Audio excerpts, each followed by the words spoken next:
Guys, অপরিষ্কার অপরিচ্ছন্নতার কথা আসলেই বাংলাদেশের নাম এবং ভারতের নাম আসে সবার আগেই।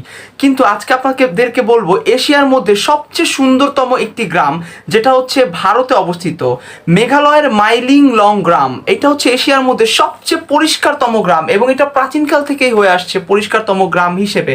গাইজ, এবং এটা পরিষ্কার হওয়ার জন্য যদি ওখানে কেউ ময়লা ফালায়, দেখেন পরিষ্কার কেন হয়, যদি ওখানে কেউ ময়লা ফালায় তাহলে তার জরিমানা আছে এবং পর্যটকরাও ওখানে ঘুরতে যান। কিন্তু আমার কথা সেটা না, আমার কথা হচ্ছে বাংলাদেশে কেন এত অপরিষ্কার থাকবে, আমরা কেন এত অপরিষ্কার রাস্তাঘাট আমরা রাখবো।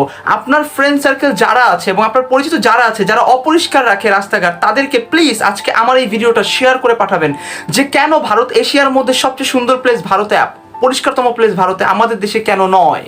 তাদেরকে অবশ্যই শেয়ার করুন, এখনই শেয়ার করুন।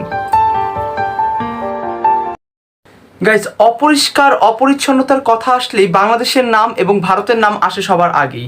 কিন্তু আজকে আপনাদেরকে বলবো এশিয়ার মধ্যে সবচেয়ে সুন্দরতম একটি গ্রাম, যেটা হচ্ছে ভারতে অবস্থিত মেঘালয়ের মাইলিং লং গ্রাম। এটা হচ্ছে এশিয়ার মধ্যে সবচেয়ে পরিষ্কারতম গ্রাম এবং এটা প্রাচীনকাল থেকেই হয়ে আসছে পরিষ্কারতম গ্রাম হিসেবে।